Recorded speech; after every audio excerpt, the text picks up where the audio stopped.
Hello friends, welcome back to my channel. So as promised, this is a marathon video of physics. अब हम इस video में cover करेंगे overall physics in a one shot. अब बहुत सारे topics skip भी होंगे, बहुत सारे नए इंक्लूड भी होंगे, बट इस वीडियो को लास्ट तक देखिएगा. और आप अगर कोई भी फिज़िक्स के रिलेटेड एग्ज़ाम दे रहे हैं तो डेफिनेटली एक बार इस वीडियो को टाइम ज़रूर दीजिएगा. आपको सब कुछ 1-1.5 घंटे में सब कुछ रिवाइज हो जाएगा. फिज़िक्स का कौन सा फॉर्मूला है, कौन सा किससे रिलेटेड है, कहाँ से आया है. So let's start with the +2 class physics. +1 की फिज़िक्स में इसे नेक्स्ट वीडियो में करवाऊँगी. This video contains important topics of +2 and some last में मॉडर्न फिज़िक्स लाइक जो BSc रिलेटेड टॉपिक्स हैं वो वाले. तो इन टॉपिक से ज़्यादा पेपर में क्वेश्चंस आते हैं, तो आई स्टार्टेड विद दिस. इसके बाद +1 के भी करवा दूंगी एक वीडियो में, but this video is for +2 and more.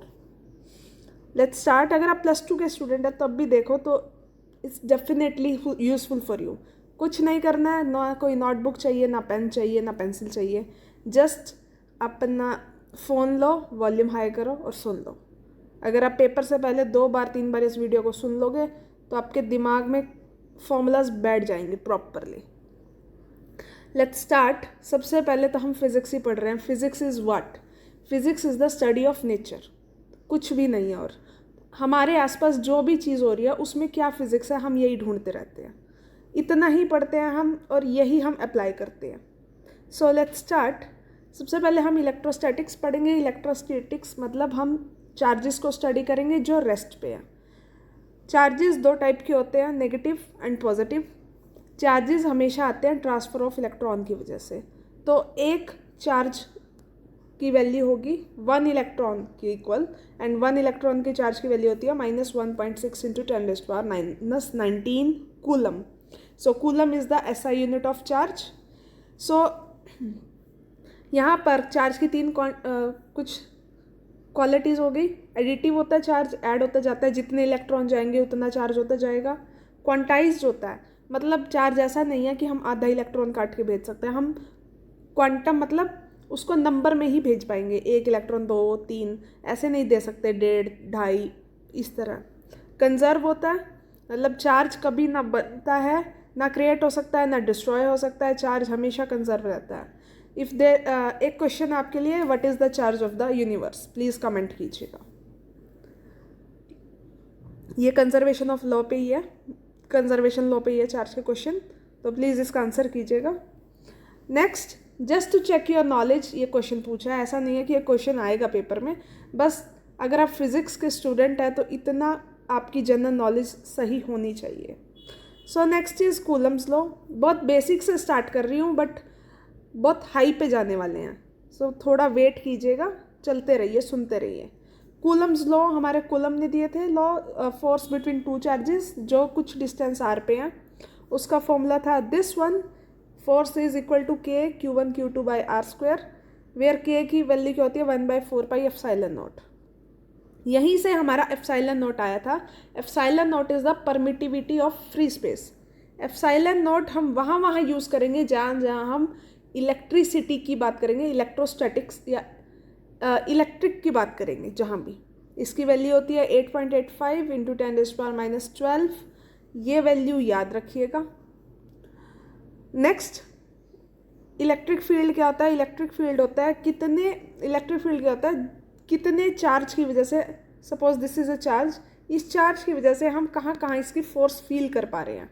This is field of this charge, और इसे बोल देंगे हम इलेक्ट्रिक फील्ड. इसका फॉर्मूला क्या होता है? Force by charge. जिस चार्ज की वजह से जितनी फोर्स लग रही है उसको फील्ड बोल देंगे उसका. Electric field due two point charge, उसका फॉर्मूला क्या होता है? Q/4πε0 r². F क्या होता है हमारा? K × Q/r². यहीं से हमारा क्या आ गया? ये formula.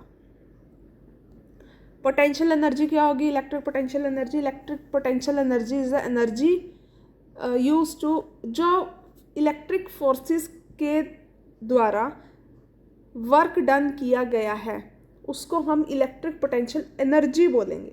This is energy, and energy और वर्क डन का तो डायरेक्ट रिलेशन होता है। इसका फॉर्मूला हो जाएगा this Q1 Q2 by 4πε0 R। अब नेक्स्ट है इलेक्ट्रिक पोटेंशियल। वो एनर्जी थी, ये पोटेंशियल है। किसी पॉइंट पे अगर आपको पोटेंशियल निकालना है due to a point charge, suppose ये चार्ज यहाँ पड़ा है और इस पॉइंट पे मुझे ए पॉइंट पे पोटेंशियल निकालना है इस चार्ज की वजह से, तो वो कितना होएगा 1/4πε0 Q by R। Electric field और पोटेंशियल का रिलेशन क्या है, दिस इज इम्पॉर्टेंट, ये आ जाता है जब हम ये वाला रिलेशन याद रख लो, this is very important. dv is equal to dot product of gradient, sorry इसको बोलते हैं dot product of E and dr in minus. Next is electric dipole. क्या होता है, जब टू सेम मैग्नीट्यूड के चार्जेस मतलब -q और +q कुछ दूरी पे हों, कुछ डिस्टेंस a पे रख दिए जाएं या d पे, तो इस सेटअप को, इस अरेंजमेंट को बोलते हैं हम डाइपोल। सो दिस इज हमारा ये, दिस इज इलेक्ट्रिक डाइपोल।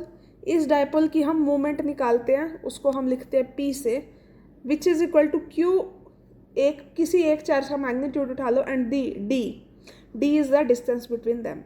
और उनकी डायरेक्शन क्या होती है, उनकी डायरेक्शन जो भी होगी डाइपोल मोमेंट की, called the axis of dipole.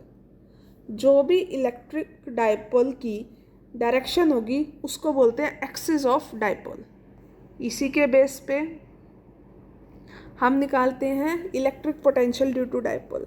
Suppose ये हमारा कोई डाइपोल है, यहाँ पे इलेक्ट्रिक डाइपोल, यहाँ किसी पॉइंट P पे मुझे उसका पोटेंशियल निकालना है, एनी पॉइंट P जो R डिस्टेंस पे है and at an angle theta पे है जो, तो उसका पोटेंशियल निकलेगा by this 1/4πε0 P cos theta by R²। Important नहीं है, स्टिल मैं सब कुछ करवा रही हूँ, बट बीच में बताती रहूँगी कहाँ पे इंपॉर्टेंट फॉर्मूलाज है जो भूलने नहीं है बिल्कुल भी, चाहे उन्हें समझो चाहे उन्हें क्रैम करो, एट द लास्ट मोमेंट कैसे भी याद करो पर करो। इलेक्ट्रिक फील्ड क्या होगा इस डाइपोल की वजह से, 1/4πε0 P is the dipole moment sin theta by R³।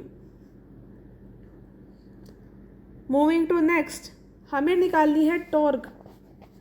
Torque जब हम एक डाइपोल को एक यूनिफॉर्म इलेक्ट्रिक फील्ड में रख देंगे, ये इंपॉर्टेंट है। इसका फॉर्मूला होता है torque is equal to cross product of P इन एंड E, इस तरह होंगे, and theta is the angle between dipole axis and electric field. और पोटेंशियल एनर्जी क्या होगी इसी की, P.E। देखो अब इसमें ये क्वेश्चन नहीं आता, इसमें क्वेश्चन आते हैं यहाँ से, ये वाले क्वेश्चंस। इफ थीटा इज 0, अगर यहाँ पर थीटा 0 हो जाए तो इसका मतलब क्या होगा, इलेक्ट्रिक फील्ड और डाइपोल पैरेलल हो गए आपस में। अगर वो पैरेलल हो गए तो उन पर कोई टॉर्क नहीं लगने वाली, टॉर्क हो जाएगी 0। यहाँ से थ्योरी के क्वेश्चन बनता है, सीधा सीधा पूछते हैं, if electric field and axis of dipole is parallel then what is the torque on the dipole, तो 0 होगी, निकालना ही नहीं है जब ये। और पोटेंशियल एनर्जी P नेगेटिव में, अगर थीटा हो जाए 180, यानी कि डायरेक्शन दोनों की, एक की डायरेक्शन इधर एक की डायरेक्शन इधर, इसे बोलते हैं, इस सिचुएशन को बोलते हैं एंटी पैरेलल। पैरेलल तो हैं बट डायरेक्शंस अलग हैं। इस सिचुएशन में भी टॉर्क 0 रहेगी बट U क्या जाएगा PE, मतलब साइन चेंज हो जाएगा। अगर दोनों परपेंडिकुलर हो जाए, दोनों की अगर परपेंडिकुलर हो जाए, थीटा 90 डिग्री हो जाए, ऑब्वियस है टॉर्क लगेगी, दो चीज़ 90 डिग्री पे है तो एक दूसरे को घुमाएंगी तो टॉर्क होगी इतनी, बट पोटेंशियल एनर्जी 0 हो जाएगी। नेक्स्ट फ्लक्स क्या होता है, इलेक्ट्रिक फील्ड का अगर हमें फ्लक्स निकालना है थ्रू अ सरफेस तो उसका फॉर्मूला होता है phi is equal to integral of E.ds। इसी से हमारा गॉस लॉ आया था। सो गॉस लॉ क्या कहता था, this flux is equal to the, Gauss law आया था for a close surface, close surface के अंदर जितना भी चार्ज है डिवाइडेड बाय एप्सिलॉन नॉट, तो वो उसका फ्लक्स हो जाएगा। हमें ये अप्लाई करने की नीड नहीं है। इसकी 2 या 3 एप्लीकेशंस आई थी, उन एप्लीकेशंस में मैंने कुछ के फॉर्मूला लिखे हैं। जैसे चार्ज स्फीयर का इलेक्ट्रिक फील्ड क्या होता है, Q/4πε0 R²। ये गॉस लॉ से निकलता है, डेरिवेशंस हमें नहीं करनी है। मैं ये करवा रही हूँ तो मेरे दिमाग में ये है कि आपने एक बार डेरिवेशंस पढ़ ली होंगी, कभी क्लास में टीच की होंगी या अपने टाइम पे पढ़ी होंगी, तो आपको उसकी नीड नहीं है इतनी, आपको जस्ट एक फॉर्मूला रिवीजन की नीड है इस टाइम पे। सिमिलरली यहाँ पे लीनियर रोड का it's not that important. Electric field due to plane sheet of charge, कोई शीट है, सपोज आपने अपना नोटबुक का पेपर ले लिया, उसको चार्ज कर दिया, ठीक है, उसको चार्ज कर दिया तो उसके ऊपर इलेक्ट्रिक फील्ड कितना है, ये एप्सिलॉन बाय 2, सॉरी इसको क्या बोलते हैं, सिग्मा बाय 2 एप्सिलॉन नॉट। तो this is the charge density. ये इंपॉर्टेंट है और ये भी इंपॉर्टेंट है। अगर वही शीट जो है पहले हमने इंसुलेटिंग मटेरियल की ली थी, मैंने बोला था जैसे कोई आपका चार्ज पेपर ले लो, पेपर को चार्ज कर दो, अब हमने वही शीट कोई कंडक्टिंग ले ली तो यहाँ से बस 2 निकल जाएगा, ई बाय एप्सिलॉन नॉट। अगर आप डेरिवेशंस करोगे तो आपको समझ ही आ जाएगा कहाँ से आया। Still no need to derive anything at this moment only. इस मोमेंट पे जस्ट वीडियो को सुनो, कुछ आपको समझ आ रहा है ठीक है, नहीं आ रहा है कुछ फॉर्मूलाज नोट डाउन कर लो, क्योंकि ये वीडियो आप पेपर से 2 बार 3 बार पहले देख लेना, इससे आपके सारे फॉर्मूलाज दिमाग में एक बार बैठ जाएंगे। एक अगर हम लोग तो CDP भी देंगे, तो CDP में एक चीज़ होती है कि बच्चों की जितनी सेंसेस यूज़ करके आप उन्हें पढ़ाओगे वो उतना जल्दी सीखेंगे। तो यहाँ पर मैं बोल भी रही हूँ हर चीज़, आपके ईयर्स भी यूज़ हो रहे हैं, हियरिंग सेंस भी यूज़ हो रही है, देख भी रहे हो तो विजुअल सेंस भी यूज़ हो रही है, और तो इससे 2 सेंसेस यूज़ हो रही है तो आपको जल्दी याद हो जाएगा। बुक से आप सिर्फ देखते हो तो आपकी विजुअल सेंस यूज़ होती है, अब दोनों सेंस यूज़ हो रही है तो आपको जल्दी याद होएगा ये चीज़। Next is capacitors. कैपेसिटर से काफ़ी क्वेश्चंस आते हैं, तो इसके फॉर्मूलाज तो बड़े प्यार से आराम से देखो। कैपेसिटर सबसे पहले कैपेसिटर का फॉर्मूला कहाँ से आया था, स्फीरिकल कैपेसिटर पे, कि एक आइसोलेटेड स्फीरिकल कैपेसिटर है, उसके अंदर कितनी कैपेसिटेंस होगी, that depends on the radius of that sphere. C is equal to 4 pi epsilon naught R। अब यहाँ पर मुझे बताओ what is the capacitance of the earth when radius of earth is 6400 kilometres. So what is the capacitance of the earth, ये question भी आता है। सो इसका आंसर आप कमेंट कीजिए। नेक्स्ट पैरेलल प्लेट कैपेसिटर आया था, फिर स्फेरिकल कैपेसिटर्स बहुत बल्की हो गए थे, यूज़ नहीं कर सकते थे, तो we introduce parallel plate capacitors. Parallel plate capacitor की कैपेसिटेंस निकालेंगे epsilon naught A by D. A is the area of any one plate and D is the distance between both plates. जब capacitors के बीच में 2 parallel plate capacitor बनाए तो यहाँ पे बीच में जो मीडियम था वो एयर था, तब ये कैपेसिटेंस थी। जब वो मीडियम चेंज कर दे और कोई डाई इलेक्ट्रिक इंट्रोड्यूस करवा दे उसके बीच में, तब कैपेसिटेंस आएगी दिस। ये फॉर्मूला याद कर लेना, this one is not applicable at all, ये वाला याद रखना। तो यहाँ पर T is the thickness, suppose ये पैरेलल प्लेट कैपेसिटर है, यहाँ पर हमने T थिकनेस का कोई डाई इलेक्ट्रिक इंट्रोड्यूस कर दिया, तो T is the thickness of that dielectric and K is the dielectric, ठीक है। अगर हम बहुत सारे कैपेसिटेंस को सीरीज़ में रख दें, जैसे रेजिस्टेंस को रखते थे, तो यहाँ पर जो हमारी इक्विवेलेंट कैपेसिटेंस आएगा उसका फॉर्मूला ये हो जाएगा, और पैरेलल का ये, मतलब जो हमारा रेजिस्टेंस वाला फॉर्मूला था ना, उसका अपोजिट है ये फॉर्मूला कैपेसिटेंस में। एनर्जी ऑफ कैपेसिटेंस बहुत इंपॉर्टेंट है, हर साल एक क्वेश्चन आता है। एक कैपेसिटेंस में एनर्जी कितनी स्टोर हो सकती है, उसके 3 फॉर्मूला होते हैं, हाफ CV², हाफ QV और हाफ Q² बाई C। तीनों में से कोई भी यूज़ हो सकता है डिपेंडिंग ऑन योर न्यूमेरिकल, उसमें क्या क्या क्वांटिटीज़ गिवन है। ये वाला फॉर्मूला आई डोंट नो किसी भी बुक में अवेलेबल है या नहीं। अगर कोई कैपेसिटर फुली चार्ज्ड है और उसको हम डिस्चार्ज करने लगे तो उसका डिस्चार्जिंग रेट क्या होगा, कितना चार्ज कितनी देर में डिस्चार्ज होगा, वो ये है, और इस पर क्वेश्चन आया हुआ है। So it is equal to Q0 E की exponent power minus T by RC। ये सब कुछ आपको गिवन होगा, तो ये गिवन वैल्यू से ही आपको सब निकल जाएगा। बस यहाँ पर पता है क्या क्वेश्चन इसलिए देते हैं कि आपको फॉर्मूला पता है या नहीं, कभी पढ़ा या नहीं, इसलिए। नेक्स्ट ईएमएफ आता नहीं है still. EMF of a cell कैसे निकालते हैं? Current in the circuit and R is the resistance in the circuit and small r is the internal resistance of the cell, और E निकल जाएगा यहाँ EMF of the cell। Joules law of heating, किसी भी device में कितनी heat आ रही है उसका फॉर्मूला क्या होता है? I²RT। जूल ने हमें ये दिया था लॉ, इस वजह से यहाँ पर क्या आ गया, ये हमारी जो हीट या एनर्जी है उसकी यूनिट क्या होती है? जूल। ऐसा यूनिट जूल बना दी। कोई हर यूनिट किसी ना किसी पर्पज से किसी के नाम के लिए लगा दी जाती है या किसी को कुछ ऑनर देने के लिए बना दी जाती है। Next is magnetic effects of current and magnetism. Magnetic effects में मतलब करंट की वजह से मैग्नेटिज्म प्रोड्यूस होता है, ये सबको पता है। यहाँ पर सबसे पहला लॉ आया था जो दिया था बायट सवेट लॉ। बहुत इंपॉर्टेंट लॉ है, हर साल एक क्वेश्चन आता है। दिस लॉ सेज कि कोई भी कंडक्टर ले लो, किसी भी शेप का हो, कैसा भी हो, उसकी वजह से ये उसका मैग्नेटिक फील्ड कितना प्रोड्यूस करेगा एट सर्टेन पॉइंट, ये आएगा। ये याद करने की ज़रूरत नहीं है। इसकी एप्लीकेशंस इंपॉर्टेंट है।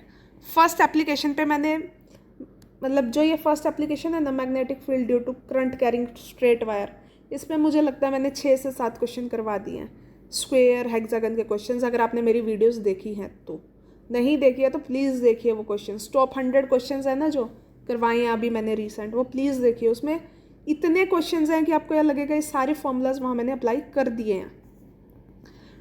अगर हम यहाँ पर एक स्ट्रेट वायर है, सपोज हमारी ये AB, इसकी वजह से एट पॉइंट P मुझे निकालना है मैग्नेटिक फील्ड, तो कैसे निकालेंगे? Suppose I is the current flowing through it, Q1 Q2 इसके एंगल्स बन रहे हैं, अल्फा 1 अल्फा 2 एंगल्स बन रहे हैं, तो कैसे निकालेंगे? B is equal to mu naught I by 4πr। अब यहाँ देखो म्यू नॉट आ गया। चीज़ याद रखना, ये जो म्यू नॉट है ये होता है परमिएबिलिटी आती है जहाँ पर मैग्नेटिक फील्ड आए, और एप्सिलॉन नॉट परमिटिविटी वहाँ आती है जहाँ पर इलेक्ट्रिक फील्ड की बात की जाए। ठीक है, mu naught by 4π into I is the current flowing through the conductor R by into cos R, ये वाला डिस्टेंस हो जाएगा cos θ1 प्लस cos θ2, या इसको sin α1 प्लस sin α2 भी लिख सकते हैं। और फॉर इनफाइनाइट लॉन्ग वायर, अगर बहुत ही लंबी वायर है तो उसके लिए ये एंगल्स ख़त्म हो जाएंगे, तो ये आ जाएगा this epsilon naught I by 2πr। Magnetic field due to solenoid, हमने ये बायट सवेट लॉ की एप्लीकेशन से ही निकाले हुए हैं, डिराइव किए हुए हैं, तो आपको डेरिवेशन की नीड नहीं है, you just need some formulas. Epsilon naught n mu naught n I। उसके बाद एम्पियर्स लॉ कहीं यूज़ नहीं होता, और एम्पियर्स लॉ यूज़ करके भी सेम फॉर्मूला निकाले हैं जो हमने बायट सवेट लॉ से निकाले हैं, तो एज इन उसकी नीड नहीं है। हमें ये नहीं देखना कि हमने कौन सी थ्योरम यूज़ किया, हमने ये देखना है कि रिजल्ट क्या है, तो इसलिए इसका कुछ नहीं करवा रही हूँ मैं। लॉरेंट्ज फोर्स क्या होती है? नेट इलेक्ट्रोमैग्नेटिक फोर्स एक फील्ड में जहाँ पे इलेक्ट्रिक फील्ड भी है मैग्नेटिक फील्ड भी है, वहाँ कितनी होगी? QE plus, suppose magnetic field electric field दोनों लग रहे हैं और वहाँ पे एक पार्टिकल मूव कर रहा है विद वेलोसिटी v, तो उसके ऊपर कितनी फोर्स अप्लाई होगी? This force. बहुत इंपॉर्टेंट है। क्यों? क्योंकि इसके क्वेश्चंस आए हैं। आप सोचोगे क्वेश्चन कैसे आए हैं, तो वो मैं बता देती हूँ, इससे नेक्स्ट करवाती वही हूँ। अब हमें निकालना है motion of A charge particle in uniform magnetic field. अब ये देख के तो आपको याद आ गया होगा कि क्वेश्चन कहाँ पे आया है।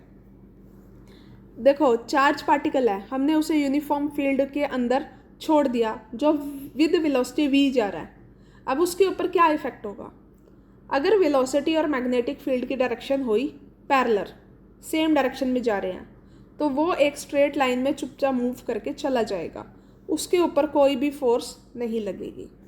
अगर दोनों परपेंडिकुलर हैं तो वो क्या होगा? सपोज ये मैग्नेटिक फील्ड है, उसमें चार्ज गया तो वो ऐसे जाके अंदर गोल गोल घूमना शुरू कर देगा एट अ सर्टेन रेडियस, उसके ऊपर फोर्स लगेगी QVB और रेडियस होगा उसका MV/QB। ये याद कर लेना कि फोर्स कितनी लगेगी। अगर किसी एंगल पे है तो उस पर फोर्स आएगी ये, और वो कौन से मोशन में जाएगा। सपोज ये मैग्नेटिक फील्ड है, इसमें ये गया तो ये कुछ ऐसे चला जाएगा, ये हो गया उसका हेलिकल मोशन। अब यही चार्ज पार्टिकल एक ऐसे फील्ड में गया जहां इलेक्ट्रिक फील्ड और मैग्नेटिक फील्ड दोनों हैं, तो पहले कंडीशन क्या हो सकती है कि वो दोनों के पैरेलल गया। इलेक्ट्रिक फील्ड और मैग्नेटिक फील्ड दोनों पैरेलल हैं, उसके साथ गया तो क्या होगा, वो स्ट्रेट लाइन में चलेगा पर यूनिफॉर्मली एक्सेलरेट होगा। या तो अंदर जाके उसकी स्पीड कम हो जाएगी या उसकी स्पीड बढ़ जाएगी, दोनों काम हो सकते हैं। सपोज ये भी तो हो सकता है कि मैग्नेटिक फील्ड के पैरेलल हो लेकिन इलेक्ट्रिक फील्ड के परपेंडिकुलर हो, तो वो एक पैराबोलिक पाथ लेगा। अगर दोनों के ही ये वाला इंपॉर्टेंट पॉइंट है, सपोज एक पार्टिकल गया जिसकी वेलोसिटी दोनों के ही परपेंडिकुलर है, तो ना तो उसमें कोई डिफ्लेक्शन होगी ना उसमें कोई डेविएशन होगी, वो चुपचाप अपनी स्पीड से चलता हुआ चला जाएगा स्ट्रेट लाइन में, और उसकी वेलोसिटी क्या होगी E/B। बहुत इंपॉर्टेंट थी ये दोनों, ध्यान से पढ़ना, नोट कर लेना कहीं। Next is magnetic dipole. क्या होता है, सिमिलरली जैसे हमारा इलेक्ट्रिक डाइपोल था, ये मैग्नेटिक डाइपोल है। दोनों एंड्स पे सेम स्ट्रेंथ होगी और इसको बोलेंगे हम मैग्नेटिक डाइपोल। इसका मोमेंट कैसे निकलेगा, कैपिटल M से डिनोट करते हैं, small N into 2L। 2L is the distance between both ends and M is the pole strength, एक तरफ की कितनी स्ट्रेंथ है, दैट इज स्मॉल m। अब magnetic field due to axial point, at axial point of dipole. Suppose ये हमारा dipole है, इसी की लाइन में कहीं पॉइंट ले लिया P, तो हमें यहाँ पे मैग्नेटिक फील्ड निकालना है। कितना मैग्नेटिक फील्ड होगा, μ0/4 पाई 2m/r³। r³ is the distance. Suppose ये मेरा डाइपोल है, ये इसका सेंटर है, ये कोई पॉइंट P है, यहाँ पे निकालना है मुझे, तो यहाँ से यहाँ तक के डिस्टेंस को बोलते हैं r। और इक्वेटोरियल पॉइंट पे सपोज ये डाइपोल है, यहाँ पे किसी पॉइंट पे निकालना मुझे, सो इन दोनों के बीच में डिस्टेंस होगा r। तो यहाँ पर जो डाइपोल आएगा μ0/4 pi m/r³ with a minus sign. यहाँ पर एक फॉर्मूला याद रख लो बस, this magnetic susceptibility is equal to μr-1। Mu लगा लो या μr-1, यहाँ पर यह फॉर्मूला याद होना चाहिए। Electromagnetic induction. इलेक्ट्रोमैग्नेटिक इंडक्शन में क्या, मैग्नेटिक फ्लक्स निकाल लो, मैग्नेटिक फ्लक्स का वही फॉर्मूला B/A, जैसे हमने इलेक्ट्रिक फ्लक्स का निकाला था E/ds। वहाँ सरफेस यूज़ किया था, एरिया यूज़ कर लिया, there is no difference between it. Next is EMF induced in a straight conductor in uniform magnetic field. Suppose एक स्ट्रेट कंडक्टर है जो यूनिफॉर्म मैग्नेटिक फील्ड में है, उसमें करंट है, तो उसमें बताओ EMF कितनी इंड्यूस होगी, BLV sin थीटा। ये B हो गया flux length, V is the velocity of the conductor, ठीक है। सेल्फ इंडक्टेंस क्या होती है, सेल्फ इंडक्टेंस का मतलब सेल्फ इंडक्टेंस होती है,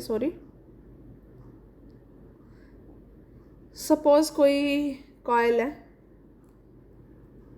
ठीक है, इसके अंदर हम कोई मैग्नेटिक फील्ड क्रॉस हो रहा है, तो इसमें फ्लक्स चेंज होगा।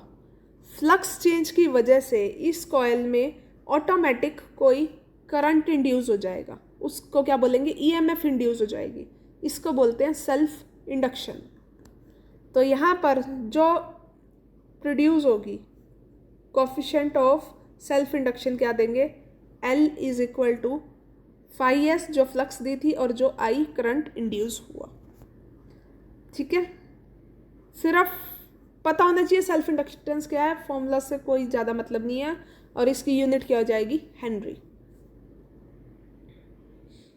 यहाँ देख लो, जब कोई दो कॉइल्स जिनकी सेल्फ इंडक्टेंस L1 और L2 है, वो एक दूसरे से के अंदर वाउंड कर दे, मतलब दो स्प्रिंग एक दूसरे के अंदर डाल दो आप, ऐसी वाली कंडीशन, तो दोनों में एक दूसरे की वजह से भी करंट प्रोड्यूस होगा, खुद की वजह से भी प्रोड्यूस होगी ईएमएफ। तो वहाँ पर हमें म्यूचुअल इंडक्शन बतानी है कितनी होगी, तो वो उसका फॉर्मूला याद रख लो, M इज इक्वल टू के इंटू L1L2। ये आपको सारा कुछ आपको फॉर्मूलाज में मिल जाएगा, न्यूमेरिकल में मिल जाएगा, जस्ट आपको पुट करना आना चाहिए।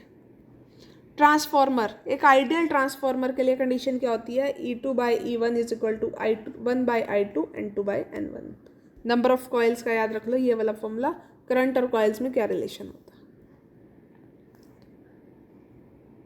नेक्स्ट चीज ये इंपॉर्टेंट है जो अब करवा रही हूँ, अल्टरनेटिंग करंट। अल्टरनेटिंग करंट में क्या है, हमें दो तरह के करंट्स निकालने आने चाहिए, एवरेज और आरएमएस। ये वाला क्वेश्चन, आरएमएस वाला क्वेश्चन तो आया हुआ है पेपर में। आरएमएस करंट निकालना है जहाँ पे हमें पीक करंट दिया हुआ है, I is the peak current, 1/T, T is the total time period of the current, एक वेव का टाइम पीरियड है ये, आई डी टी। और अगर आरएमएस वैल्यू निकालनी है तो I² dt from 0 to 2 T, 1 cycle का टाइम पीरियड जितना होता है उसे T बोला गया। साइनोसॉइडल वेव है सपोज करंट और वोल्टेज की, वेव तो ऐसे ही आएगी ना, this is a sinusoidal wave. तो वोल्टेज की कैसे देंगे, V is equal to V0/sin⁻t। Suppose ये साइन वेव है तो करंट की कुछ डिफरेंस भी होगी, सपोज वोल्टेज ऐसे चली गई तो करंट थोड़ी देर बाद आएगा, ठीक है। दोनों में फेज डिफरेंस होगा तो वो फेज डिफरेंस पाई से डिनोट किया है। V एवरेज निकालना हो तो उसका फॉर्मूला होता है 2V0 ऐसे ही I एवरेज, एवरेज करंट निकालना हो तो 2I0/पाई।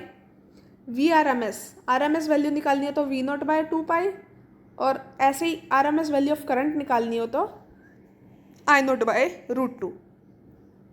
ये वैल्यूज याद रखो, ये वैल्यूज ही आती है निकालनी। Here I0 और V0 is the peak value। LCR circuit, impedance पे आया था क्वेश्चन, यहाँ Z निकालना, Z निकालना आया था यहाँ पे। LCR सर्किट मतलब आपका एक इंडक्टेंस, एक कैपेसिटर और एक रेजिस्टेंस, तीनों को एक सीरीज में लगा दिया गया। तो वहाँ पर अब तीनों की वजह से रेजिस्टेंस होगा इसका, इसका, इसका, तीनों की वजह से जो रेजिस्टेंस है तो उनका हमें निकालना है ओवरऑल इम्पिडेंस। मतलब overall resistance of A circuit is called the impedance of the circuit. Resistance तो हम क्या बोलते हैं, सिर्फ रजिस्टर वाले को ना, अपोजिशन, जो भी करंट को अपोज करे वो रेजिस्टेंस, ठीक है। रेजिस्टेंस हमने वर्ड दे दिया रजिस्टर को, जो भी अपोजिशन करता है। बाकी सब भी तो करंट को अपोज कर सकते हैं, उनके अंदर भी तो रेजिस्टेंस हो सकता है, उसको हम वर्ड देते हैं impedance. Impedance due to coil, impedance due to capacitor, तो उसका फॉर्मूला आ जाएगा ये। अगर हमें जैसे मैंने ऊपर बोला था cos फाई फेज डिफरेंस निकालना है तो R/Z आ जाएगा। अगर आपको बोल दे कि this circuit is in resonance, तब Z किसके को आ जाएगा, किसी एक का निकाल दो, XL XC, मतलब ये हो गया impedance of coil, impedance of C, और ये हो गया R। अच्छा, यहाँ पे मैंने एक फॉर्मूला इंक्लूड करना भूल गई, XC is equal to 1/ωc। C is the capacitance of the circuit and omega is the angular velocity. Similarly, XL is the L into C, और यहीं से omega is equal to 1/√LC। ये तीनों formula और add कर लेना, मैंने लिखे नहीं। सिमिलरली अब हम बात करते हैं LC ऑसिलेशंस। LC ऑसिलेशन में क्या होता है, सपोज हम यहाँ पर एक इंडक्टर लगा दे, एक कैपेसिटेंस लगा दे, दोनों में कुछ नहीं है, कहीं पे कोई भी सोर्स नहीं लगाया हमने क्या किया, यहाँ से इसमें EMF प्रोड्यूस कर दी। कैसे, बाय फ्लक्स चेंजिंग। कोई मैग्नेटिक फील्ड पास में लाए, उसमें फ्लक्स चेंज हो रहा था, इसमें प्रोड्यूस कर दी, उसमें इसमें क्या आ गया, करंट। पहले ये चार्ज हुआ, फिर ये डिस्चार्ज होगा। जब ये डिस्चार्ज होगा तो सर्किट में करंट चला जाएगा, तो वो कैपेसिटर को चार्ज कर देगा। फिर कैपेसिटर डिस्चार्ज होगा थोड़ी देर में, फिर वो इंडक्टर को इसको चार्ज कर देगा, फिर वो इसको चार्ज कर देगा। ऐसे दोनों बीच आपस में झूलते रहेंगे, उस जो स्विंग की तरह झूलते रहेंगे, उसको ही हम कहते हैं ऑसिलेट होना। ऑसिलेट हो रहे हैं, यहाँ से यहाँ, यहाँ से यहाँ, यहाँ से यहाँ, यहाँ से यहाँ। तो पहले ये चार्ज हो रहा है, ये डिस्चार्ज हो रहा है, फिर ये डिस्चार्ज हो रहा है, ये चार्ज हो रहा है। दोनों में चार्जिंग और डिस्चार्जिंग के लिए फॉर्मूला है, वो है ये Q is equal to Q naught sine omega T plus theta. और energy of this oscillation is, दोनों की वजह से एनर्जी होगी, इसकी एनर्जी क्या होगी, हाफ एल आई स्क्वेयर। किसी इंडक्टर की एनर्जी निकालनी है तो ऐसे निकालेंगे, और कैपेसिटर की एनर्जी निकालनी है तो 1/2 क्यू स्क्वेयर सी। ठीक है। उसके बाद हम बात करते हैं ईएम वेव्स। ईएम वेव्स क्या होती हैं, electromagnetic waves that travels with the velocity of C. और यहीं से हमने सी की वैल्यू निकाली थी सबसे पहले। वो क्या होती है, mu naught by epsilon naught under root. यह वैल्यू आ गई। ये वैल्यू सबको पता है, पर कहाँ से आई, यहाँ से। एक इलेक्ट्रोमैग्नेटिक वेव जिसमें मैग्नेटिक फील्ड भी है, इलेक्ट्रिक फील्ड भी है, वो ट्रैवल कर रही है with the velocity of light, तो वो उसकी वेलोसिटी यहाँ से निकाली गई थी। म्यू नॉट एप्सिलॉन नॉट की वैल्यू सबको पता है, तो वो वैल्यूज हम यहाँ पे पुट कर देंगे। म्यू नॉट की वैल्यू क्या होती है, इट्स 4 पाई इंटू 10⁻⁷। अगर हमें डायरेक्शन ऑफ वेव निकालनी है, ये जो डायरेक्शन है ईएम वेव की, ई क्रॉस बी। ठीक है। और ई और बी में आपस में रिलेशन निकालना है तो B is equal to E by C.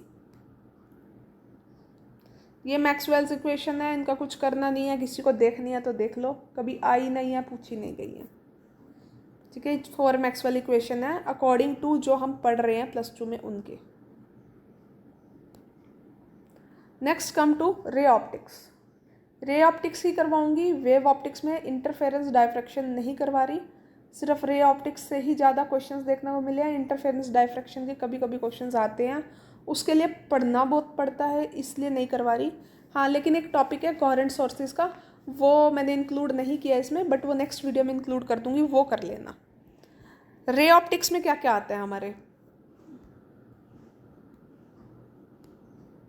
Reflection, refraction, scattering और डिस्पर्जन। स्कैटरिंग के क्वेश्चंस आते नहीं, तो रिफ्लेक्शन, रिफ्रैक्शन और डिस्पर्जन करवा देती हूँ।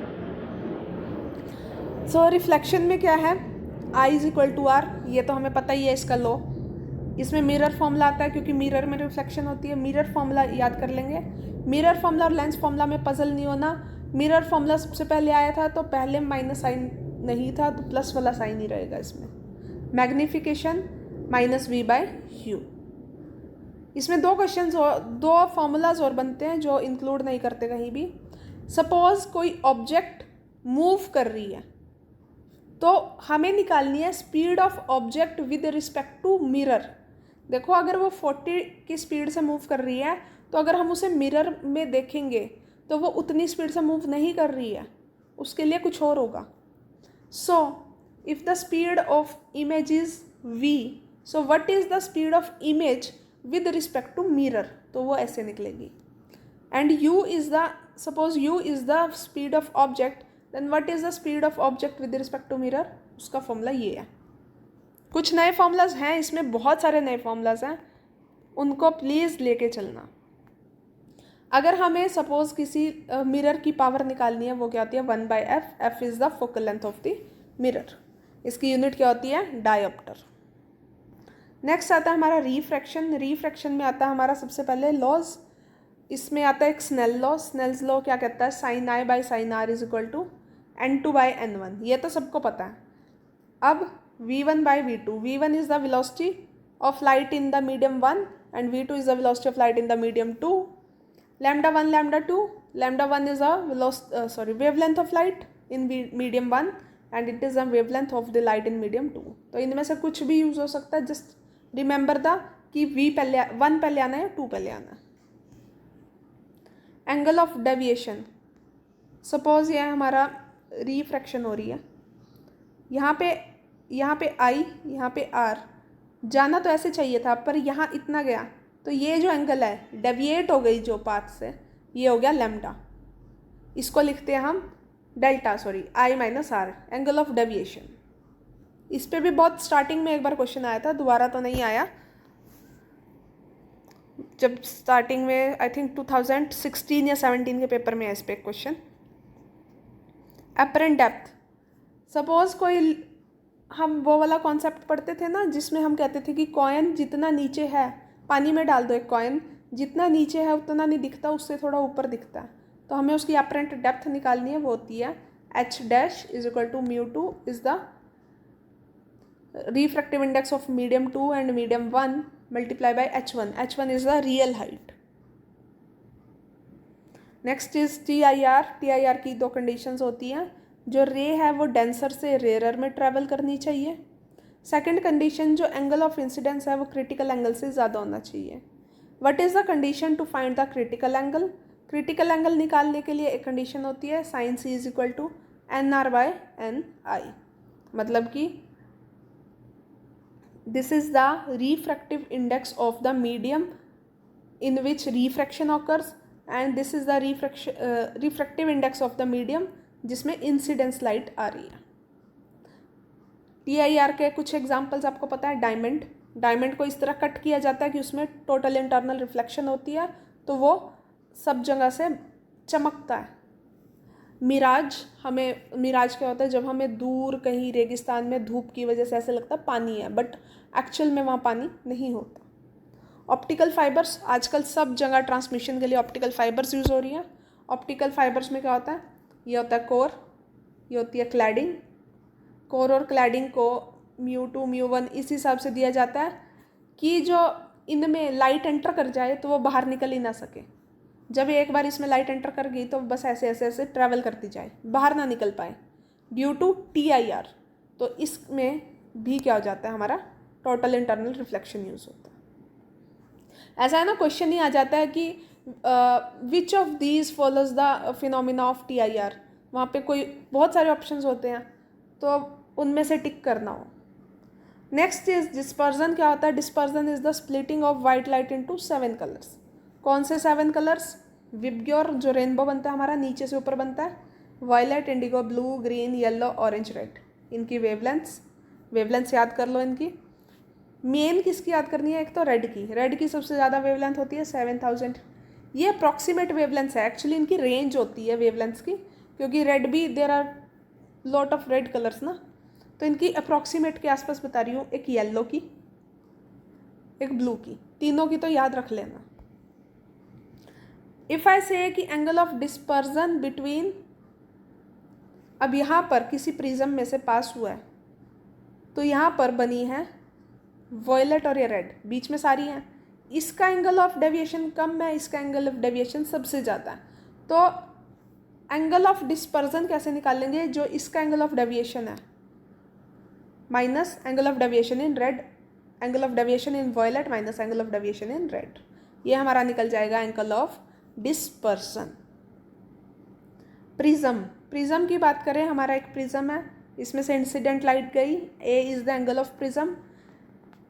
ये यहाँ पर डेविएट हुई, रिफ्रैक्ट हो गई 2 बार, यहाँ पे और यहाँ पे। I dash is the angle of emergent.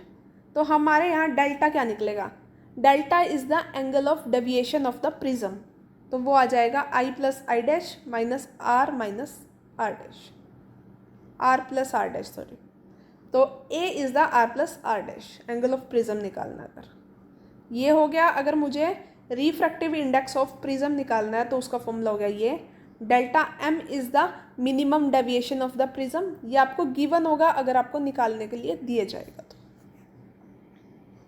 अगर थिन प्रिज्म के लिए निकालना है, जनरली वो फॉर्मूला नहीं दिया जाता, ये दिया जाता है कि आपका थिन प्रिज्म है, उसका रिफ्रैक्टिव इंडेक्स n है, तो find the delta angle of deviation, तो यहाँ पर ये फॉर्मूला लगता है। हमने रिफ्रैक्शन में 2-3 फॉर्मूलाज नहीं किए। रिफ्रैक्शन में एक आता है लेंस फॉर्मूला, सबको पता है, मैग्नीफिकेशन सबको पता है, एक आता है लेंस मेकर फॉर्मूला। यहाँ पर हमें जो लेंस है उसका रिफ्रैक्टिव इंडेक्स दिया होगा, R1 R2 दिया होगा दोनों सरफेसिस का, तो हमें फोकल लेंथ निकालनी होगी। ऑब्वियसली इस तरह नहीं दिया होता, but still you know how the formula works. Formula के अगर आपको बेसिक नॉलेज होगी तो आपका ऑटोमेटिक ही क्वेश्चन हो जाएगा। नेक्स्ट इज, अगर आपको 2 लेंसेज दिए हैं या 2 मिरर्स दिए हैं तो उनकी पावर ऐड होके इफेक्टिव पावर आएगी। फोकल लेंथ निकालनी है तो रेसिप्रोकल में होके ऐड होगी। रेजोल्यूशन याद कर लो माइक्रोस्कोप का और टेलीस्कोप का। क्वेश्चन आ सकता है, डायरेक्ट आता है, कुछ भी नहीं करना होता। This is a modern physics, मतलब मैंने अब जितने कॉन्सेप्ट रह गए ना +2 के या जो भी है उनको मॉडर्न फिजिक्स में इंक्लूड कर दिया। अब यहाँ से आप सब कुछ ही रिवाइज कर लेना, बस यहाँ पे वो टॉपिक्स इंक्लूड करें जहाँ से हर बार क्वेश्चन देखने को मिल जाते हैं। पहला हमारा इलेक्ट्रोमैग्नेटिक स्पेक्ट्रम।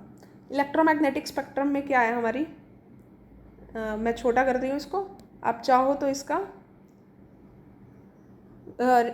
स्क्रीनशॉट ले सकते हो।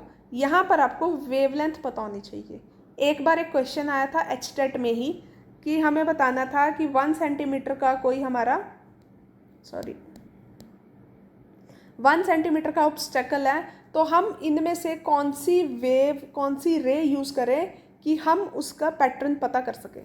कभी भी किसी भी पार्टिकल पे कोई भी अगर रे हमें स्ट्राइक करवानी है, उसको स्कैटर करने के लिए, तो हमें चाहिए उसकी अप्रॉक्सीमेट, मतलब सपोज़ ये 1 सेंटीमीटर का पार्टिकल है ना, सपोज़ ये 1 सेंटीमीटर का पार्टिकल है, तो हमें एक ऐसी वेव चाहिए जिसकी वेवलेंथ 1 सेंटीमीटर के आसपास की हो। तो उसका आंसर क्या आया था, अगर आप इसमें देखो तो उसका आंसर था ऐसी 1 सेंटीमीटर नहीं थी वो, 1 नैनोमीटर था, तो उसका आंसर था हमारा दिस वन।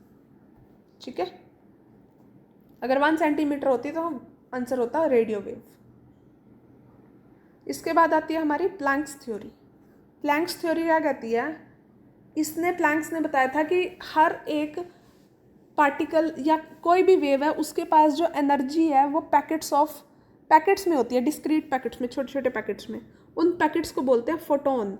और एक फोटोन के पास कितनी एनर्जी होती है, h/μ।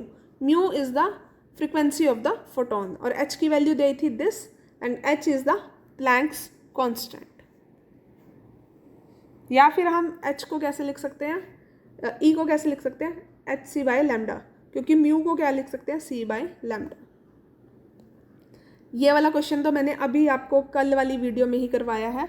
Effective mass of photon क्या होता है, m = E/c² लिख दो। E की वैल्यू क्या होती है, hμ/c²। ये वाला आंसर था ना उसका, किसने वो वीडियो देखी है प्लीज़ बताइए। तो इसको हम 2-3 तरीक़ों से लिख सकते हैं, इनमें से कुछ भी आए आपको पता होना चाहिए। m = देखो कहाँ से आए, E = mc² होता है, और E क्या होता है, hμ = mc²। कहीं से भी कुछ भी निकाल लो, अब यहाँ से मास कैसे भी निकाल लो आप, जो आपके ऑप्शन में उसके अकॉर्डिंग ले लो।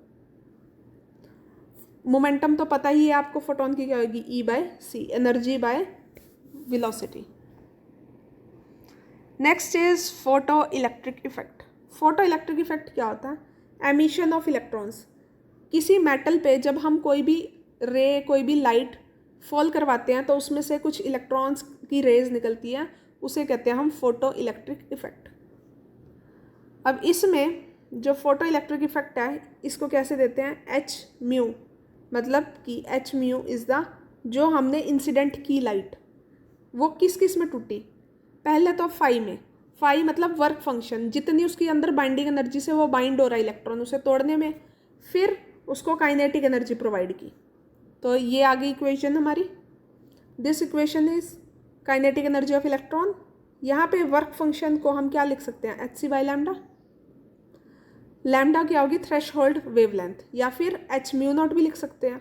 μ0 क्या होगी, फ्रिक्वेंसी।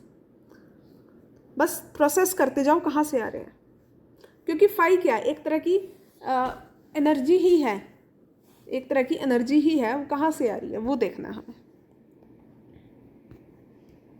नेक्स्ट इज, मैंने क्वेश्चन पूछा ही था सबसे कि मैटर वेव को सबसे पहले किसने बताया था, वो डी ब्रोगली ने ही बताया था कि हर एक मैटर के पास एक वेव होती है। सपोज एक पार्टिकल है तो इसके साथ एक वेव एसोसिएट हो रही है उसके साथ, इसको बोलते हैं मैटर वेव। तो मैटर वेव का फॉर्मूला किसने दिया था हमें, डी ब्रोगली ने, और जिसकी वेवलेंथ हमें बताई थी लैम्डा से। Lambda = h/p। p को क्या लिख सकते हैं, mv। और एक और फॉर्मूला है, मैं डेराइव नहीं कर रही, डायरेक्ट बता रही हूँ, h = √2me। E is the kinetic energy of that particle. ये वाला फॉर्मूला और ये बहुत यूज़ होते हैं, तो ये याद रखिएगा। ये तीनों मैंने बताई हैं de Broglie wavelengths for electron, proton and alpha particle. Direct use कर सकते हो अगर आपको याद रहती है, अदरवाइज ऊपर वाला फॉर्मूला तो आप यूज़ कर ही सकते हो। It is in the form of potential.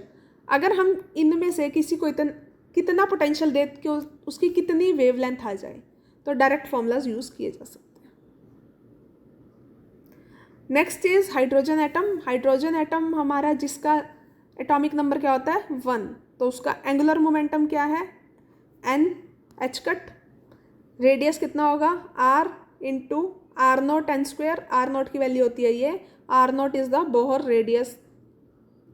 Energy कितनी होती है -13.6 electron volt by n square. n is the जिस भी ऑर्बिट में प्रेजेंट होगा वो।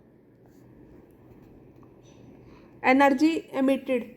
अब हाइड्रोजन के जो है स्पेक्ट्रम्स बने थे, हाइड्रोजन स्पेक्ट्रम्स बने थे, वहाँ पे वेव नंबर दिया गया था दिस। यहाँ पे R क्या है, रिडबर्ग्स कांस्टेंट, उसकी वैल्यू होती है ये। अब उसके जो स्पेक्ट्रम बने थे उसमें हमें 5 सीरीज मिली थी। जब उसने सबसे पहली जो सीरीज ऑब्जर्व की थी वो बाल्मर सीरीज ऑब्जर्व की थी, लेकिन विजिबल रेंज की सीरीज सबसे पहले ऑब्जर्व की थी, लेकिन वो सीरीज जो थी वो सेकंड नंबर की थी। फर्स्ट नंबर की सीरीज थी लाइमन सीरीज। ये अल्ट्रावायलेट रीजन में आती है जब कोई भी इलेक्ट्रॉन हायर स्टेट से 1 में जंप करता है, ये 1 2 3। बाल्मर तब बनी थी जब कोई भी इलेक्ट्रॉन हायर स्टेट से 2 में जंप करता है, ये विजिबल रेंज में थी। सिमिलरली पास्चन बनी थी जब कोई भी इलेक्ट्रॉन हायर स्टेट से 3 में जंप करता है, n इज इक्वल टू 3 में। ब्रैकेट कब बनी थी, ब्रैकेट तब बनी थी जब कोई भी इलेक्ट्रॉन हायर स्टेट से 4 में जंप करेगा। और प्रेफंड कब बनी थी, जब कोई भी इलेक्ट्रॉन्स हायर स्टेट से 5 में जंप करेगा। तो इनमें अल्फ़ा बीटा गामा लाइंस बनी थी।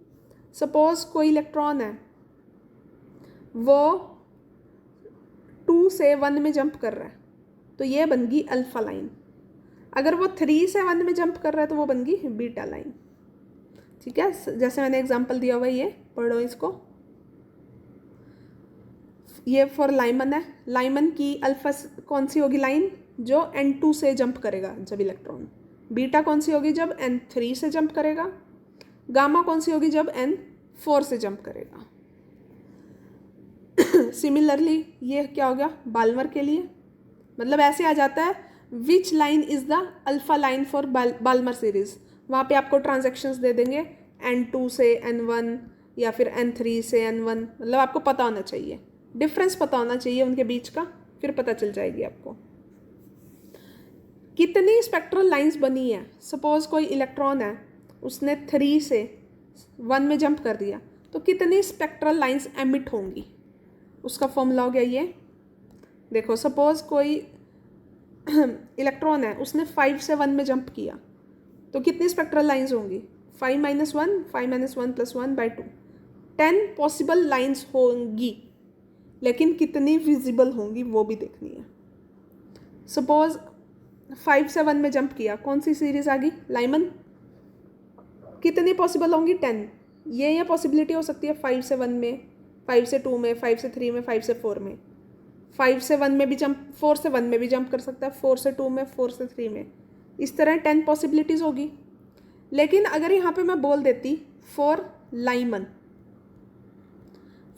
बोल देती, अगर मैं पर्टिकुलर हाइड्रोजन एटम के लिए बोल देती, तो क्या होता, हमारा जो n = 5 और n = 1 फिक्स हो जाते।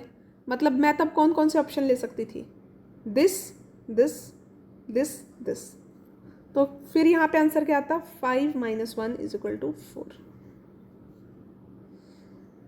ये मैंने क्वेश्चन आपको पूछा हुआ है पोस्ट में, आप देखिएगा। आयनाइजेशन एनर्जी क्या होती है, मैंने पहले बताई थी।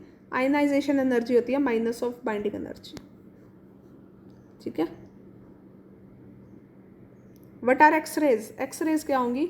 एक्सरेज के बारे में 2-4 चीज़ें बता रही हूँ, क्योंकि क्वेश्चन एक आधा देखा है मैंने। इसकी जो वेवलेंथ होगी वो इस रेंज में होगी। ये इलेक्ट्रिक और मैग्नेटिक फील्ड से अफेक्ट नहीं होगी, इसकी वजह से फोटो इलेक्ट्रिक इफेक्ट होता है।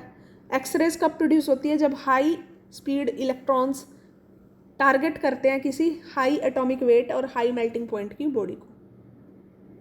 इसका स्पेक्ट्रम कॉन्टिन्यूस होता है, लेकिन इसमें 2 पीक्स बनती हैं, K अल्फा और K बीटा। इनकी वेवलेंथ ऐसे निकाली जाती है, बट नीडेड नहीं है। इनको जो दो पीक्स हैं इनको बोलते हैं कैरेक्टरिस्टिक स्पेक्ट्रम। और ये वाला कई बार सिर्फ 4 आपको ग्राफ बना के पूछ लेंगे, which one is for x rays. Next is Bragg's law. Bragg's law says 2d sin theta is equal to n lambda. ये आता है जब क्रिस्टल का हमें स्ट्रक्चर पता करना हो, क्रिस्टल स्ट्रक्चर पता करना हो, इसको बोलते हैं डायफ्रैक्शन ऑफ एक्सरेज। एक्सरे का ही क्वेश्चन है ये। एक्सरे फॉल की जाती है किसी क्रिस्टल पे सॉरी, वो एक पैटर्न देती है, उसको बोलते हैं डायफ्रैक्शन ऑफ एक्सरे। वो d is the spacing between crystals and theta is the Bragg's angle. Radioactive decay, इसके बहुत सारे क्वेश्चंस आते हैं, बहुत सारे मैंने करवाए हैं, सबको रट गए होंगे फॉर्मूला सब। तो दिस फॉर्मूला इज मस्ट। सबसे पहले डिसइंटीग्रेशन का फॉर्मूला आता है dn/dt is equal to minus λ/n। Lambda is the decay constant. यहाँ से फिर फॉर्मूला ये बनता है इसको इंटीग्रेट करके, तो हमें यही याद रखना है। हाफ लाइफ कब होती है? हाफ लाइफ जब हम उसके half number of atoms disintegrate हो जाएं, तो हाफ लाइफ का फॉर्मूला होता है log 2/λ। log 2 की वैल्यू याद रखना, कोई पेपर में नहीं देगा, 0.693/λ। टी एवरेज निकलता है इस फॉर्मूले से लैम्डा के। ये फॉर्मूला मस्ट है, इस फॉर्मूले से तो सब कुछ ही निकल जाता है। n/n0, n is the number of atoms after disintegration, n0 is the initial atoms, 1/2 t is the time जितनी देर में वो डिसइंटीग्रेट होंगे, and capital T is the half life. अब एक क्वेश्चन है, ये मतलब मेरे को लगता है 4 से 5 बार एचटेट में आया है। सपोज ए कोई भी हमारा पार्टिकल है, एटम है, वो डिसइंटीग्रेट हुआ बी में और सी में। λ1 इसको डिसइंटीग्रेशन कॉन्स्टेंट इसका है, λ2 इसका है, इसे T1 टाइम लगा, इसे T2 टाइम लगा। यहाँ पे 2 क्वेश्चंस बनते हैं, इफेक्टिव डिसइंटीग्रेशन कॉन्स्टेंट निकालना है, लैम्डा इफेक्टिव निकालना है, वो आएगा λ1 + λ2 डायरेक्ट। दूसरा क्वेश्चन आ सकता है कि इनका इफेक्टिव टाइम निकालना है। इफेक्टिव टाइम का फॉर्मूला होगा ये, कैसे आया? इसी से आया, इसको लिखो T इफेक्टिव, अपोजिट होता है 1/T1 + 1/T2। इसको सॉल्व कर दो, आ जाएगा आपके पास। नेक्स्ट है सेमीकंडक्टर। सेमीकंडक्टर्स की बिल्कुल थोड़ा सा बताऊंगी, जिसने कभी जिंदगी में सेमीकंडक्टर्स नहीं पढ़े होंगे उनको भी क्लियर हो जाएगा थोड़ा सा। 2 टाइप के सेमीकंडक्टर्स होते हैं। हमारे जो पीरियोडिक टेबल में एलिमेंट्स होते हैं ना, जिनकी वैलेंसी 4 होती है, वो होते हैं हमारे प्योर सेमीकंडक्टर्स, जर्मेनियम, सिलिकॉन, ठीक है। इनको बोलते हैं इंट्रिंसिक, मतलब अपने आप में बने हुए सेमीकंडक्टर्स हैं ये। एक होते हैं एक्सट्रिंसिक, इम्प्योर, मतलब हम किसी प्योर एलिमेंट में कोई दूसरा एलिमेंट डाल देते हैं। सपोज यहाँ पे कोई प्योर एलिमेंट है, इसका हमने एक एटम निकाल के यहाँ पे मैंने आर्सेनिक का एक डाल दिया, जिसकी वजह से इसमें इम्प्योरिटी आ गई और ये एक सेमीकंडक्टर बन जाएगा, कंडक्ट करने लग जाएगा। इस वजह से पहले इंसुलेटर था, अब कंडक्ट करने लग गया। 2 टाइप के होते हैं ये भी, एन टाइप और पी टाइप। किसी में एन टाइप की इम्प्योरिटी डाल सकते हैं, मतलब कि उसमें इलेक्ट्रॉन एक्स्ट्रा हो जाएगा। ऐसे एन टाइप मतलब वो जो जिनकी वैलेंसी 5 हो, ऐसी इम्प्योरिटी डाल दो। पी टाइप की भी इम्प्योरिटी डाल सकते हैं, ऐसे जिनकी इम्प्योरिटी, जिनकी जो वैलेंसी है वो 3 हो, अगर वो डाल दें हम। ये एक्सेप्टर बोलते हैं, इनको डोनर बोलते हैं। इनमें ये आते हैं एग्जाम्पल में, इसमें ये आते हैं। इसमें होल्स एक्सेस हो जाते हैं, मतलब एक इलेक्ट्रॉन की हमेशा कमी रहेगी, तो पॉजिटिव एफिनिटी रहेगी उनमें हमेशा इलेक्ट्रॉन लेने की, तो इनको होल्स बोलते हैं। इसमें इलेक्ट्रॉन एक्सेस रहेगा हमेशा, तो इसलिए इसमें इलेक्ट्रॉन की वजह से करंट होगा। एफिनिटी आ जाती है उसमें ना चार्जेस की, कोई लेना चाहता है कोई देना चाहता है। इनका कुछ इस टाइप स्ट्रक्चर होगा, प्योर है, उसमें होल्स इलेक्ट्रॉन सब कुछ एक्सेस में है। एन टाइप है, एन टाइप में हमें ये जो डॉट लगे हुए हैं ना, ये जो प्लस वाला है, ये तो मतलब कोई हमारा प्योर मेटल है, उसमें जो ये डॉट है मतलब इनके पास एक्सेस ऑफ इलेक्ट्रॉन है, ये कभी भी किसी को भी दे सकता है। एफिनिटी आ गई नेगेटिव। पी टाइप में क्या होगा, अब जो ये नेगेटिव में मैंने इम्प्योरिटी डाल दी, उसकी वजह से होल्स आ गए, मतलब इसमें एफिनिटी है, कभी भी मेरे को इलेक्ट्रॉन दे दो, मैं पूरा हो जाऊँ और मैं भागूँ, तो इसमें पॉजिटिव एफिनिटी आ गई, तो इसमें इलेक्ट्रॉन्स बोलते हैं जिसकी वजह से कंडक्शन है, इसमें होल्स बोलते हैं जिसकी वजह से कंडक्शन है। सेमीकंडक्टर में कभी इलेक्ट्रॉन प्रोटॉन की कंडक्शंस नहीं होती, या तो इलेक्ट्रॉन की वजह से कंडक्शन कंडक्शन हमेशा इलेक्ट्रॉन की वजह से होती है, या तो इलेक्ट्रॉन आएगा या इलेक्ट्रॉन जाएगा। दो बाइसिंग यूज होती है इसमें, फॉरवर्ड और रिवर्स। सॉरी। फॉरवर्ड बाइसिंग में क्या होता है, पी और एन, जब हमने दो टाइप के सेमीकंडक्टर्स बना लिए तो उनको आपस में जोड़ दिया, एक पी का ब्लॉक ले लिया, एक एन का ब्लॉक ले लिया, इसकी वजह से इनके बीच में एक लेयर बन जाती है, उसको बोलते हैं डिप्लीशन लेयर। अब मैंने इस पर बैटरी कनेक्ट कर दी, पी और एन। अगर यहाँ पे पॉजिटिव टर्मिनल पी के साथ और नेगेटिव एन के साथ कर दिया, इसको बोल दिया फॉरवर्ड बाइसिंग। इसमें डिप्लीशन लेयर नॉर्मल से छोटी होगी। अगर मैंने बैटरी कनेक्ट कर दी, इसमें पी के साथ नेगेटिव, एन के साथ पॉजिटिव, इसको बोलते हैं रिवर्स बाइसिंग। इसमें डिप्लीशन लेयर नॉर्मल से मोटी हो जाएगी, ऐसे बढ़ जाएगी। फॉरवर्ड बाइसिंग का रेजिस्टेंस लो रहता है तो करंट ज़्यादा फ्लो करता है। इसमें रेजिस्टेंस बहुत ज़्यादा हो जाता है, डिप्लीशन लेयर बहुत मोटी होती है तो करंट बहुत कम होता है, माइक्रो एम्पियर्स में करंट होता है इसमें। ठीक है, इसमें करंट होता है ड्यू टू माइनॉरिटी, इसमें करंट ड्यू टू मेजॉरिटी। ठीक है, उसके बाद आते हैं ट्रांजिस्टर। ट्रांजिस्टर में क्या होता है, हम दो तरह के ट्रांजिस्टर बनते हैं, एनपीएन और पीएनपी। मतलब एक पी टाइप का ले लिया, फिर एक एन टाइप, फिर एक पी टाइप। ये मेरा बन गया ट्रांजिस्टर एनपीएन। उसमें फिर एक बन गया मेरा एक एन टाइप, एक पी टाइप, एक ये बन गया पीएनपी। मतलब मैं सेमीकंडक्टर्स को ही जोड़ रही हूँ, तो ये बन गया पीएनपी। तो दो टाइप के सेमीकंडक्टर्स हो गए, एनपीएन और पीएनपी। उनमें भी तीन, आगे फर्दर इनके भी तीन तीन टाइप होते हैं, common base, common emitter, common collector. पूरा नहीं पढ़ना, जस्ट इनके क्या आते हैं हमारे पास, गेन्स आते हैं, गेन्स ही करवा रही हूँ, करंट गेन और वोल्टेज गेन। करंट गेन आता है जो आता है इसका। कॉमन बेस में करंट गेन क्या होता है, अल्फा, बीटा और gamma. IC by IE, IC is the output current, IE is the input current. ऐसे ये याद कर लेना। CB का करंट 1 से कम होता है, CE का करंट 1 से ज़्यादा होता है, कॉमन एमीटर का करंट सबसे ज़्यादा होता है, बस अपोजिट फेज का होता है। तो ट्रांजिस्टर आप छोड़ भी सकते हो अगर आपने अब तक आज तक नहीं पढ़े तो। एक गेट्स हैं, गेट से कर लेना, थोड़े से बिल्कुल ईजी हैं। देखो तीन तरह के कॉमन गेट होते हैं, और, एंड और नॉट। और का मतलब एनी वन, एंड का मतलब बोथ, नॉट का मतलब कोई भी नहीं। अब इनको ना, इनका सिंबल है ये जो तीनों के बनाए हुए हैं मैंने, इनको डायोड और सेमीकंडक्टर से इस तरह बनाया जाता है कि सपोज मैंने ए और बी है, ए और बी कुछ इनपुट दिया है, तो वाई इनपुट इसकी ऐसी आएगी कि इसमें ए प्लस बी होगा। एंड में ए और बी दिया, इसकी इनपुट ऐसी आएगी कि ए डॉट बी होगा। अगर एक भी ज़ीरो हो गया तो सब ज़ीरो हो जाएगा। नॉट में क्या होगा, जो भी मैं इसको इनपुट दूंगी ना उसका अपोजिट ही आएगा, बार लग गया इसके ऊपर। फिर दो गेट्स और बनाए इनको जोड़ के, नॉर मतलब नॉट गेट प्लस और गेट। जो भी और गेट था ना, उस और गेट का हमने क्या कर दिया, बार लगा दिया उसके ऊपर। और नैंड में नॉट प्लस एंड, जो भी एंड गेट था उसके ऊपर भी बार लगा दिया। अब सपोज करो हमारा और गेट है, उसमें ए दिया हमने 0, बी दिया हमने 1, तो वाई क्या हुआ 0 प्लस 1, आंसर क्या आ गया 1।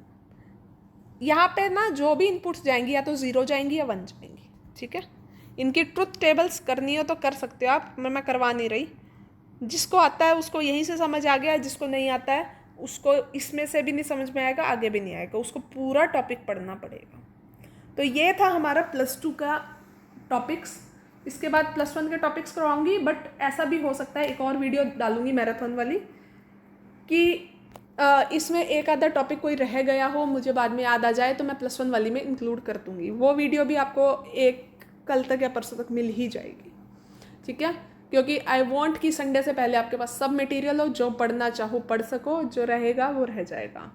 और प्लीज़ सब कमेंट करके बताइएगा कि सबने एडमिट कार्ड्स ले लिए हैं क्या, और किसका कौन सा सेंटर है। मैंने पोस्ट में भी पूछा है, but I don't think so अभी तक किसी ने रिप्लाई किया वहाँ।